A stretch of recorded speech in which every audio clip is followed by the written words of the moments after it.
तो एक बंदे ने कह दिया जी सनातन है डेंगू मलेरिया है और आपका सनातन खतरे में आ गया। भाई साहब बड़ा कमजोर सनातन है आपका, तो बड़ा छुई मुई का पौधा है आपका सनातन। मैं तो सनातन का पौधा नहीं हूँ, मेरा सनातन तो इतना मजबूत है। मैं कहता हूँ हजारों हजार लोग सनातन को कुछ भी कहते रहे, मैं फिर सीना तान के खड़ा हूँ कि हाँ मैं सनातनी हूँ। है किसी की हिम्मत सनातन को मिटाने की? लेकिन आप जैसे बहुत कमजोर किस्म के लोग हो, आपको एक बिल्कुल पतली कांच की महीन उसमें रहते हो कि किसी ने इतनी सी कंकड़ मार दी ना और आपका महल रह जाएगा। हाय मेरा सनातन खतरे में, हाय मेरा सनातन खतरे में, हाय मेरा सनातन खतरे में। किसमें हिम्मत है भाई साहब? और ये 2 या 4 जने अगर कह देते हैं सनातन खतरे में तो आप तो उसी चीज को डर जाते हो भाई साहब। फिर क्या आप सनातनी कहलाने लायक नहीं हो? मैं अगर किसी दूसरे को गलत नहीं कह रहा तो मेरा सनातन कभी खतरे में नहीं आएगा। मैं लाल किले पे खड़े होकर भी कह सकता हूं मैं सनातनी हूं, लेकिन अगर मैं अपने आप को सनातनी कहते मैं मस्जिद में जाकर उनको गालियां दूं तो मेरा सनातन खतरे में आएगा, क्योंकि मैं उनको गलत कह रहा हूं तो वो मेरे साथ मारपीट भी करेंगे, तब मेरा सनातन खतरे में आएगा। जामा मस्जिद है पड़ोस में, सनातन की बात करता हूं, जितने मुस्लिम जाते हैं उतने हिंदू भी जाते हैं उसके वहां पे। जामा मस्जिद को देख के आते हैं, पर्यटक उतने भी वहां पहुंचते हैं।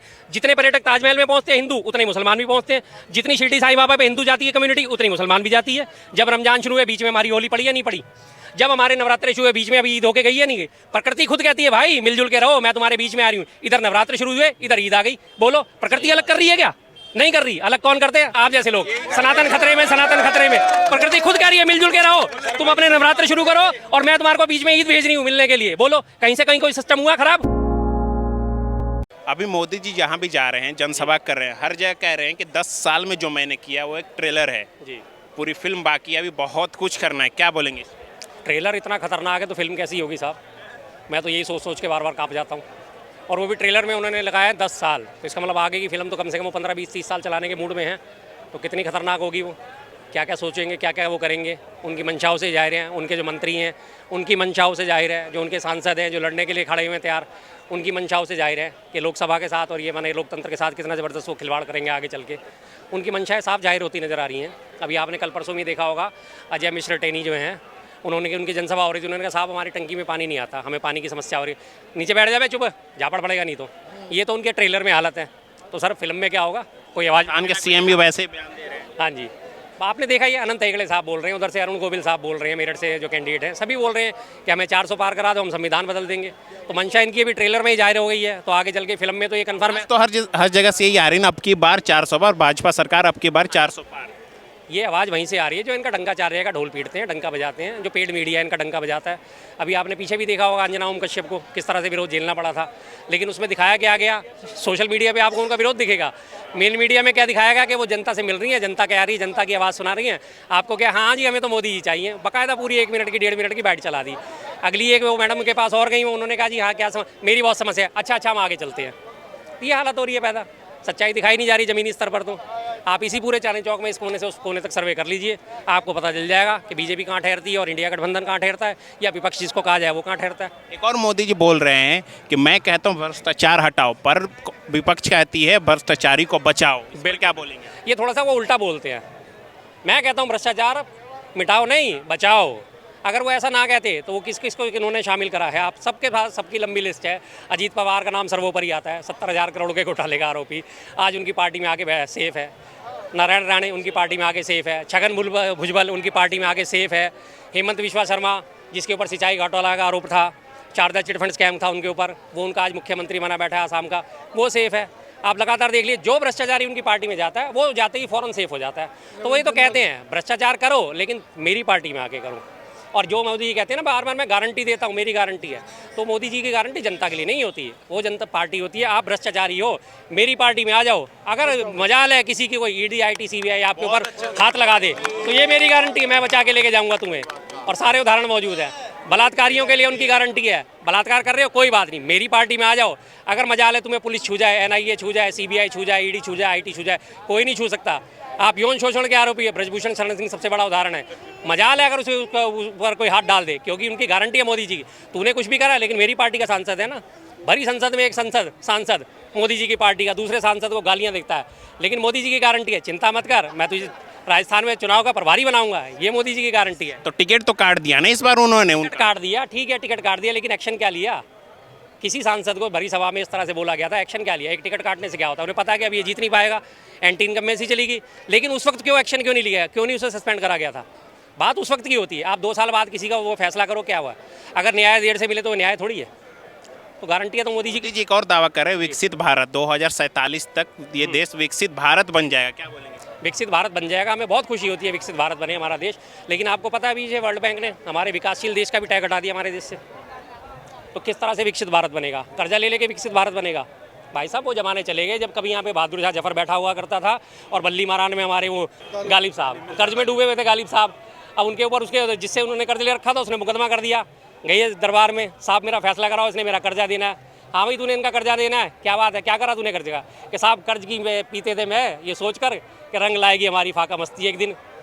बादशाह बड़ा खुश हो गया, यार बहुत बढ़िया शेर है, सारा कर्जा माफ़ कर दिया, मैं इसका कर्जा दूंगा। तो ना वो बादशाह ना वो गालिब है, अब कर्जा लिए जा रहे हैं। विकसित भारत कर्ज ले लेके बनाएंगे?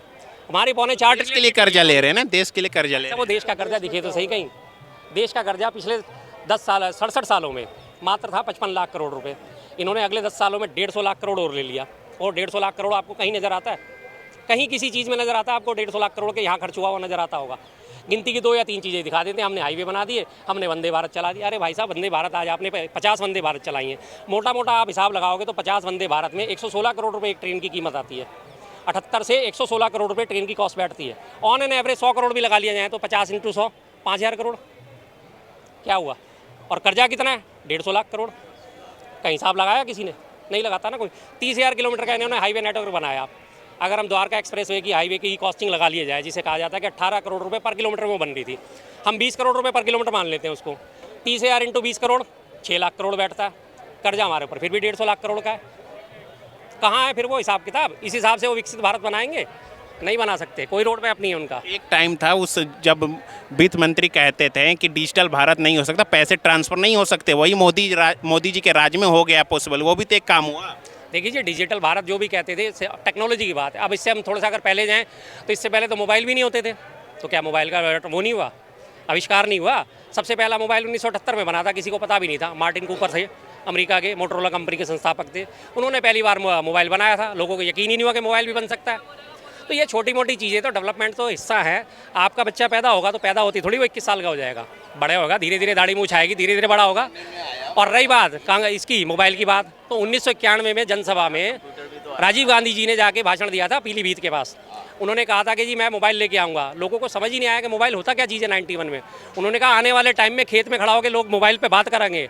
लोगों को 91 में कहीं कोई अता पता नहीं था, दूर दूर तक कोई मोबाइल का नामो निशान नहीं था। सबसे पहला मोबाइल 94-95 में आया था स्टार्टिंग में। तब तो ठीक है डिजिटल हो गया, आज बढ़ गई, चीज़ें बढ़ गई। तो हम 100 में से एक चीज़ को अगर आज पकड़ लें कि जी टेक्नोलॉजी विकसित हुई है आज, जो कि हर वर्ल्ड वाइड हो रही है, या तो सिर्फ हमारे यहाँ हुई थी, तो हम मानते कि हाँ जी ये चीज़ एक्सक्लूसिव है, वर्ल्ड वाइड हुई है ना टेक्नोलॉजी ट्रांसफ़र, तो फिर तो उसको हम कैसे मान के चलने कि सिर्फ इसी भी आप पे उनको वोट दे दिया जाए? मोदी जी तो ये भी कह रहे हैं कांग्रेस दूर दूर तक नहीं है, चुनाव लड़ने के मूड में ही नहीं है कांग्रेस, कोई पार्टी नहीं है सही सामने नहीं आ रही। बिल्कुल जी, सुबह से शाम तक आप उनकी सारी जनसभाएं उठा के देख लो। अगर कांग्रेस दौड़ में नहीं है, अगर कांग्रेस के पास कैंडिडेट नहीं है, अगर कांग्रेस का ज़मीनी आधार नहीं है, तो क्यों सुबह से शाम तक वो कोसते हैं कांग्रेस को? मेरे सामने मुकाबले में कोई है ही नहीं तो मैं उसका नाम ही नहीं लूँगा ना। क्या है ये, मेरे मुकाबले में कोई है नहीं तो मैं नाम ही क्यों लूँगा? सुबह उनकी शुरुआत होती है उनके सारे मंत्रियों की, उनके सारे सांसदों की, उनके सारे उनकी निगम पार्षद होगी। राहुल गांधी ने ये कहा, राहुल गांधी ने वो कहा, कांग्रेस ने ऐसा कहा, कांग्रेस ने वैसा कहा, नेहरू जी ये करके, इंदिरा जी वो करके, राजीव जी ये करके, वो शाम होती है रात तक सोते सोते राहुल राहुल राहुल राहुल राहुल। आज रात को सोच के बताएंगे प्लान, आज रात को क्या सोचा जाए, जो कल सुबह उठते ही राहुल जी की तारीफ किस तरह से करी जाए। उनके हिसाब से, हमारे हिसाब से तो तारीफ है ना, वो जितना आप उन्हें परेशान करोगे उतना वो भर के आ रहे हैं। हकीकत आपके सामने सबकी, अगर वो है ही नहीं, मैदान में ही नहीं है, तो क्यों उनका नाम लेते हो 24 घंटे भाई साहब? कभी आप उन्हें रामद्रोही ठहराते हो, कभी आप उन्हें संविधान द्रोही ठहराते हो, हर चीज़ में उनका नाम। भाषण में, आधे घंटे के भाषण में कम से कम 25 मिनट उनका कांग्रेस का कोसने का काम होता है। अगर कोई आपके मुकाबले में ही नहीं है तो उसे बोलने का मतलब ही नहीं है। पता शर्मा जी से मैं सलाह दूंगा एक ही कि आप एक इंस्टीट्यूट बनाओ या एक विश्वविद्यालय आप खोलो, जिसमें कांग्रेसियों को बुला करके कोचिंग दो कि कम से कम राष्ट्रभक्ति की भावना जागे उसमें, जो देश उसको सलाम करे। आप देखें ना कर्नाटक में रामनवमी के जुलूस पर में प्रतिबंध, जहाँ जहाँ कांग्रेस है वहीं वहीं हिंदू प्रताड़ित होता है। आज हिंदू को अगर जागने का मौका मिला है तो आपको दर्द हो रहा है, कांग्रेस को दर्द हो रहा है, कांग्रेस को भाईचारा नजर आ रहे हैं। अरे भाईचारा कहाँ से निभाए? भाईचारा निभाने वाला क्यों नहीं जम्मू कश्मीर में निभाया 90 के दशक में? भाईचारा जब भारत पाकिस्तान अलग हुआ तो 18% वहाँ पर हम भाई के गए थे, उन भाइयों को क्या दुर्दशा हुई? 1% भी नहीं रहा। आज उस 1% को हिंदुस्तान में जगह देने का काम किया है तो मोदी किया है। और रही बात न तो 84 के अंदर सिखों के साथ नरसंहार हुआ, हुआ तो भाईचारा कहाँ गई थी ये कांग्रेस पार्टी की? ये सारी दलीलें जो दे रहे हो आप बैठ करके, शर्मा जी आपको उचित नहीं लगता है। अच्छी बात है कि आप कोचिंग खोलो और उसमें कांग्रेसियों को बुला करके सद्बुद्धि देने का काम करो, जिनको देश के प्रति सकारात्मक सोचा है, जो देश को लूटा है, खाया है, लुटवाया है, अब आगे से ऐसा न करे और हाथ जोड़ के जनता के सामने करे कि हम सनातन को अपमान नहीं करेंगे, डेंगू मलेरिया नहीं बताएं। अरे सनातन के देश में रहकर सनातन की बात नहीं करोगे तो भला कौन तुम्हें क्या बोलेंगे सर? देखिए, हिंदू मुस्लिम और इन मुद्दे से मैं हमेशा दूर बात जाना चाहता हूँ, लेकिन अब इन्होंने सनातन की बात कर दी है तो एक बंदे ने कह दिया जी सनातन है, डेंगू मलेरिया है और आपका सनातन खतरे में आ गया। भाई साहब बड़ा कमजोर सनातन है आपका तो है। हमारा सनातन तो वो है आज से हजारों साल से, 1000 साल पहले 1098 में महमूद गजनवी आया था, सोमनाथ मंदिर पे उसने आक्रमण करा था, उसने पूरी कोशिश करी सनातन को खत्म। हमारा सनातन तो तब नहीं खत्म हुआ। उससे 2300 साल पहले सुनो सिकंदर आया, उसने बड़ी कोशिश करी सनातन को खत्म करने की, वो नहीं खत्म कर पाया। उसका सेल्यूकस मंत्री बन के यहाँ रह गया, उल्टा सनातन में मिल गया, वो सनातन को खत्म नहीं कर पाया। उसके बाद लगातार तुगलक आ गया, हुमायूं आ गया, बाबर आ गया, अकबर आ गया और सारे यहाँ पे शेरशाह सूरी आ गए, सारी की सारी सल्तनतें आ गई, वो आज तक सनातन को खत्म नहीं कर पाया। हमारा सनातन तो तब भी खतरे में नहीं आया। एक बंदे को कहने से सनातन इनका खतरे में, भाई साहब बड़ा छुई मुई का पौधा है आपका सनातन। मैं तो सनातन का वो नहीं हूँ, मेरा सनातन तो इतना मजबूत है, मैं कहता हूँ हजारों हजार लोग सनातन को कुछ भी कहते रहे, मैं फिर सीना तान के खड़ा हूँ कि हाँ मैं सनातनी हूँ। है किसी की हिम्मत सनातन को मिटाने की? आप में हिम्मत होनी चाहिए सीना तान के खड़ा होने की। सनातन को कोई नहीं मिटा सकता, सनातन शब्द ही वो है। सनातन के साथ दो शब्द जुड़ते हैं, एक तो पहले आप हमेशा गलत चीज इस्तेमाल करते हो, सनातन से पहले एक चीज जुड़ती है सतत। सतत का मतलब होता है लगातार, और सनातन सतत, सनातन जो लगातार चलने वाली चीज हो। हजारों हजार सालों का हमारा जो है, हमारा हजारों हजार साल का इतिहास है, सनातन जो चलता आ रहा है और वो चलता रहेगा। किसी माई के लाल में हिम्मत नहीं है जो सनातन को खत्म कर सके, लेकिन आप जैसे बहुत कमजोर किस्म के लोग हो, आपको एक बिल्कुल पतली कांच की महीन उसमें रहते हो कि किसी ने इतनी सी कंकड़ मार दी ना और आपका महल रह जाएगा। हाय मेरा सनातन खतरे में, हाय मेरा सनातन खतरे में, हाय मेरा सनातन खतरे में। किसमें हिम्मत है भाई साहब? आज तो हमारी आबादी 100 करोड़ है। औरंगजेब को सबसे बड़ा सनातन विरोधी कहा जाता है। उस वक्त आबादी कितनी थी पूरे भारत की? मात्र 12 करोड़ की आबादी थी। वो तब अपनी एस्तेसी करा के उसने पूरी जान लगा दी, 50 साल तक उसने राज करा, तब नहीं कर पाया वो सनातन को खत्म, जबकि उसी की तलवार चलती थी, तब तक उसकी तलवार चलती थी। क्यों? उसके बावजूद वो सनातन खत्म नहीं कर पाया। आज तो लोकतंत्र है, आप सनातन को अगर गाली देने वाला सामने आपके खड़ा हो जाए, आप जाके रिपोर्ट लिखाओ, पुलिस उसे उठा के अंदर डालेगी, तब आपका सनातन फिर भी खतरे में आ जाता है। भाई साहब हम तो उस सनातनी हैं जो श्री कृष्ण का सनातन था, जो श्री राम का सनातन था, जो महाभारत का सनातन था, सीना तान के खड़े थे, खड़े हैं, खड़े रहेंगे, कहीं खत्म नहीं होने वाला हमारा सनातन। सतत सनातन चलता रहा है, चलता रहेगा। सनातन खतरे में तब है जब राम मंदिर बन रही थी, तो राम मंदिर का जब हुआ उद्घाटन के समय आया तो कपिल सिब्बल जैसे वकील को कांग्रेस ने खड़ा किया। जब सनातन खतरे में है तब जब कर्नाटक में रामनवमी के जुलूस पर में इजाजत नहीं मिलती। सुनो, सनातन खतरे में तब है जब बंगाल में जुलूस पर प्रतिबंध लगाए जाते हैं। सनातन तब खतरे में है जब हमारे कामर पर में पत्थर मारे जाते हैं। सनातन तब खतरे में है जब हमारे जुलूस पर में पत्थर मारे जाते हैं और उसका संवाहक बनता है कांग्रेस और गठबंधन। तो सनातन का विरोध जो करे उसको हम सनातनी कैसे माने? आप जो सनातन को विरोध करने वाले हैं उसको हम नहीं मानते सनातन। और आज 140 करोड़ जनता ने यही ठाना है, उसमें से 100 करोड़ हिंदू ने ठाना है कि कांग्रेस को नष्ट नाबूद करना है, और इस चुनाव में नष्ट नाबूद हो जाएगा। और 4 जून को शर्मा जी आप आना, मैं हल्दीराम का मिठाई खिलाऊंगा। अब की बार 400 पार करने जा रही है। 400 पार कांग्रेस बर्बाद हो जाएगी। इससे पहले इनकी बात करते हैं, इन्होंने कहा कि कपिल सिब्बल साहब जो है वो खड़े हो गए, उन्होंने सनातन का विरोध करा। ठीक है जी, कपिल सिब्बल साहब ने और 24 वकीलों ने सनातन का विरोध करा। उनके विरोध करने से हुआ क्या? सनातन फिर से खड़ा है ना, सीना तान के, चट्टान की तरह खड़ा है ना, जिसकी मैंने अभी बात करी। कोई भी आ जाए, औरंगजेब जैसे नहीं हिला पाए तो कपिल सिब्बल और 24 वकीलों की क्या औकात। आपने कहा कि रामनवमी पे जुलूस पे प्रतिबंध लगा दिया, आज आप ये सुबह से फैल रहा है कि रामनवमी के जुलूस पे प्रतिबंध लगाए। ममता बनर्जी ने एक ट्वीट करा है जिसमें बोला गया कि रामनवमी का जुलूस बनाओ लेकिन आप शांति व्यवस्था बनाए रखना, ये उन्होंने कहा, जिसको लगातार सवेरे से व्हाट्सएप पे फॉरवर्ड कर रहे हैं। रामनवमी के जुलूस पे प्रतिबंध लगा दिया। आधी अधूरी जानकारी लेके आते हैं, कहीं कोई जुलूस पे प्रतिबंध नहीं है। मैं भी अभी दरियागंज में पूरा भंडारा करके आ रहा हूँ, अभी राजमा वो हलवा चना बांट के आ रहा हूँ, अभी बांट के आ रहा हूँ। और ये 2 या 4 जने अगर कह देते हैं सनातन खतरे में, तो आप तो उसी चीज़ को डर जाते हो भाई साहब, फिर क्या आप सनातनी कहलाने लायक नहीं हो। अगर आप 2-4 जनों ने कह दिया और आपको डर लग गया सनातन खतरे में आ गया, आप बिल्कुल नहीं हो, बिल्कुल भी नहीं हो। मैं अगर किसी दूसरे को गलत नहीं कह रहा तो मेरा सनातन कभी खतरे में नहीं आएगा। मैं लाल किले पे खड़े होकर भी कह सकता हूँ मैं सनातनी हूँ, लेकिन अगर मैं अपने आप को सनातनी कहते मैं मस्जिद में जाकर उनको गालियाँ दूँ तो मेरा सनातन खतरे में आएगा, क्योंकि मैं उनको गलत कह रहा हूँ तो वो मेरे साथ मारपीट भी करेंगे, तब मेरा सनातन खतरे में आएगा। अगर मैं सिर्फ अपनी बात रख रहा हूँ, कोई मतलब जामा मस्जिद है पड़ोस में, सनातन की बात करता हूँ, जितने मुस्लिम जाते हैं उतने हिंदू भी जाते हैं उसके वहाँ पे, जामा मस्जिद को देख के आते हैं, पर्यटक उतने भी वहाँ पहुँचते हैं। जितने पर्यटक ताजमहल में पहुँचते हैं हिंदू, उतने मुसलमान भी पहुँचते हैं। जितनी शिरडी साईं बाबा पे हिंदू जाती है कम्युनिटी, उतनी मुसलमान भी जाती है। भाई साहब इस चीज़ को आप ये मत सोचो, ये नीचे के लोगों ने बनाया हुआ है। मैं तो सबसे बड़ी एक बात कहता हूँ भाई साहब, जब प्रकृति ही विभेद नहीं करती, जब रमजान शुरू हुए बीच में हमारी होली पड़ी या नहीं पड़ी, जब हमारे नवरात्रे शुरू हुए बीच में अभी ईद होके गई है नहीं गई, प्रकृति खुद कहती है भाई मिलजुल के रहो, मैं तुम्हारे बीच में आ रही हूँ। इधर नवरात्र शुरू हुए, इधर ईद आ गई, बोलो प्रकृति अलग कर रही है क्या? नहीं कर रही। अलग कौन करते हैं? हम जैसे लोग, आप जैसे लोग। और कम से कम मैं तो अपने आप को इस बात का दोषी नहीं मानता, आप जैसे लोग। सनातन खतरे में, सनातन खतरे में। प्रकृति खुद कह रही है मिलजुल के रहो, तुम अपने नवरात्र शुरू करो और मैं तुम्हारे को बीच में ईद भेज रही हूँ मिलने के लिए। बोलो कहीं से कहीं कोई सिस्टम हुआ खराब? किसी का कोई सिस्टम क्लैश हुआ? नहीं हुआ। उधर इनके नवरात्रे, हमारे नवरात्रे चल रहे थे, उधर इनके रोजे भी चल रहे थे या नहीं चल रहे थे? कंटिन्यू चल रहे थे। खतरे में कौन आता है? खतरे में 40 साल से जो ठेकेदार बनी बैठी है ना बीजेपी, इसकी कुर्सी खतरे में आती है। सनातन इसका खतरे में नजर आता है, उसे अपनी कुर्सी खतरे में नजर आती है, तभी वो हर बार राम मंदिर को आगे करके वोट मांगती है।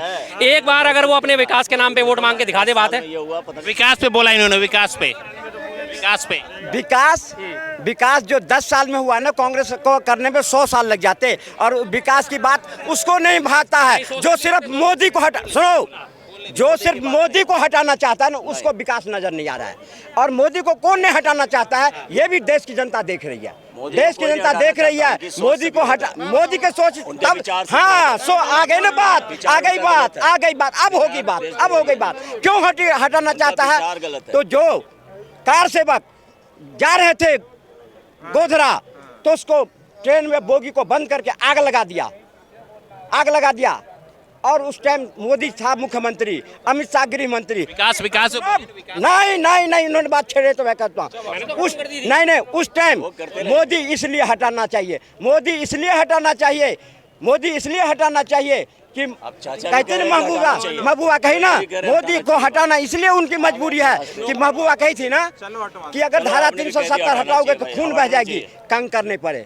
और ओवैसी का भाई ने कहा था ना 15 मिनट हटा लो, हम इनको देख लेंगे। अरे 5 मिनट हटा लिया पुलिस, तो एक बाबरी मस्जिद का कंकर नहीं मिला था। जब अपने ठानेगा ना तो कुछ नहीं हो सकता। मोदी को हटाना किसकी मजबूरी है? तो देश की 140 करोड़ जनता है और नहीं हटने वाला है। मोदी हटने वाला है, नहीं हटने वाला है। बड़े बड़े सूरमा आए, बड़े बड़े धुरंधर आए, इसी धरती में दफन होके चले गए कांग्रेस में। आप ये बात करते हो, इससे पहले हम पीछे चलते हैं अंग्रेजों के राज में। अंग्रेजों के राज की बात कर रहे हैं, 200 साल अंग्रेजों ने राज करा। अंग्रेजी राज के बारे में भी कहा जाता ना, अंग्रेजी राज में कभी सूरज नहीं डूबता, डूब गया ना सूरज।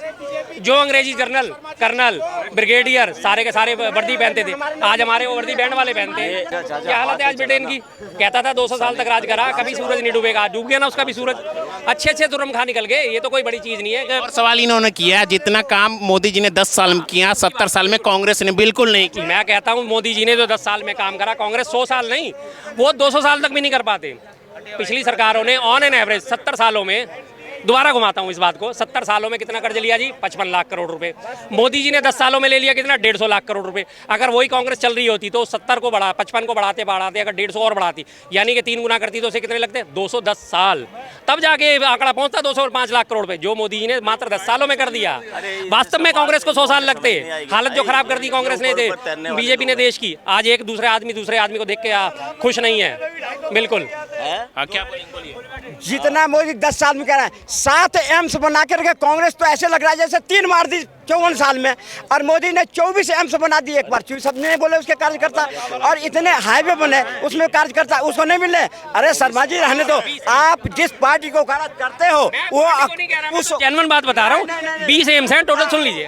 चलो पहले इनकी बात। उस पार्टी को मोदी ने अपने सत्कर्मों से, अपनी विकास के रास्ते से ऐसे गड्ढे में डुबा दिया जो कांग्रेस कभी उभर के ऊपर नहीं आएगा। और रही बात देश में राम राज्य की स्थापना है, सब चल रहे हैं सही तरीके से, कोई बेरोजगारी नहीं है, कोई महंगाई नहीं है। अगर विश्व में महंगाई है उससे कम देश हिंदुस्तान में है, और बेरोजगारी विश्व में है तो उससे कम है यहाँ पर। कोई बेरोजगारी, अब मेरे बेरोजगारी अब महंगाई का रोना कौन रो रहा है, ये देश की 100 करोड़ जनता जान रही है। कोई महंगाई कोई बेरोजगारी नहीं है, कहना चाह रहे हैं। ऐसा है जी, वो महाभारत में आपने ध्यान होगा ना, धृतराष्ट्र तो अंधा ही था, साथ में उसकी जो बीवी थी गांधारी, उसने भी अपनी आंखों पे पट्टी बांध ली थी, तो अब ना उसे कुछ दिखता था ना इन्हें कुछ दिखता। धृतराष्ट्र केंद्र में बैठा है, गांधारी ये सब अपनी आंखों पे पट्टी लगा के बैठे हैं, तो मेरा इसमें क्या दोष साहब, मेरा इसमें क्या दोष बताओ?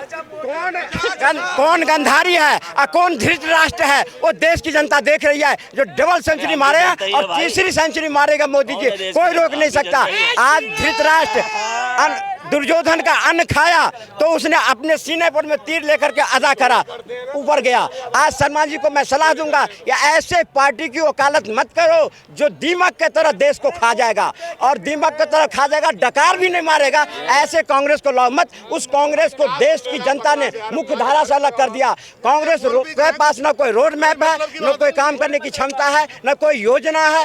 योजना विहीन कांग्रेस जो है, योजना विहीन, रोड मैप। क्या बोलेंगे? देखो भैया, मैंने भ्रष्टाचार पे एक गाना बनाया, देश को लूट लिया झूठे जुमले वालों ने, इलेक्ट्रल बॉन्ड के घोटालों ने। ये सरकार आई थी ना, कह के आए थे 100 दिन में काला धन लाएंगे और 15-15 लाख ऐसे ही मिल जाएंगे। देश को लूट लिया झूठे जुमले वालों ने, इलेक्ट्रल बॉन्ड के घोटालों ने। ये आलू बनाएंगे, वो कहाँ आलू की बात पूछो भाई साहब के कांग्रेस की सरकार में बता रहा हूँ। सुनो कांग्रेस की सरकार में चोर बाजारी नंबर 1 की होती थी उस टाइम। सुनो उस टाइम पता क्या, अब किसी को घर मिलता था ना, घर अब क्या हो रहा है, जैसे घर दे रही है सरकार, ठीक है, और उसके सीधे खाते में जाते पैसे। और पहले पता किसके होता था, वो गांव के सरपंच के खाते में जाते थे, और सरपंच को फिर हमने बाप बनाना पड़ता था। वो बेटा बनाकर 4 बार तो हमें घर से बाहर निकालता था, ठीक है। अब क्या हो रहा है, डायरेक्ट जा रहा, चोरों को मिल नहीं रहा। अब प्रॉब्लम उस चीज़ की है भाई, बाकी मोदी से कोई प्रॉब्लम, देश से प्रॉब्लम नहीं है, सिर्फ मोदी से प्रॉब्लम है। और आएगा मोदी, ये चीज लिख के ले लो भाई। भागो मत, जो आप सुनिए क्या बोलेंगे? बात अभी कर रहे हैं, पिछले महीने की इनको जनसभा याद है, जब वो लाभार्थी से पूछा गया था जी आपको मकान मिल गया, कि हाँ मिल गया जी। क्या हुआ, मुझे 30,000 रुपये रिश्वत देनी पड़ी है, तो ये हाल है। और दूसरी बात, ये बार बार मकानों के ढोल पीटते हैं। पश्चिम बंगाल में आपको याद है ना, लक्ष्मी देवी के पास जब गए थे इंटरव्यू करने पत्रकार, कि आपको तो मकान मिल गया, आपके तो अखबार में फोटो छपी है। ये कौन सा मकान, कैसा मकान, कि तुम्हारे तो अखबार में फोटो छपा है, कि कहाँ जी मेरा फोटो? उन्होंने दिखाया कि मैं तो किराए के मकान में रहती हूँ, 500 रुपये महीना किराया देती हूँ, मुझे तो पता नहीं मुझे कब मकान मिला। वो हालत इनकी है। कांग्रेस के बारे में, कांग्रेस अगर करती तो यही राजीव गांधी कहा था ना, जो कि मैं 1 रुपये भेजता हूँ तब 15 पैसे पहुँचता है। अरे उस टाइम तुम्हारी सद्बुद्धि कहाँ गई थी, जो जनधन योजना खुलवाता, लोगों के मकान देते, लोगों के जनधन योजना देते, लोगों को बिजली देते, लोगों को शौचालय देते। तो आज मोदी जी की जरूरत क्या थी, क्या जरूरत थी? अगर ये सब काम कांग्रेस को सद्बुद्धि होता, राम मंदिर खुलवाया, बनवा दिया होता, धारा 370 हटा दिया होता, महिला सशक्तिकरण बिल ला दिया होता, 3 तलाक ला दिया होता, कहाँ गई थी तुम्हारा रोड मैप, कहीं गई थी? अरे तुम्हें क्या मतलब है, तुम्हें क्या बोलेंगे? इन्होंने बात करी महिला सशक्तिकरण की, बार बार बात करते हैं। महिला सशक्तिकरण के सबसे बड़े उदाहरण आप देख लो, कितनी महिलाओं को उन्होंने न्याय दिया है, कितनी महिलाओं को।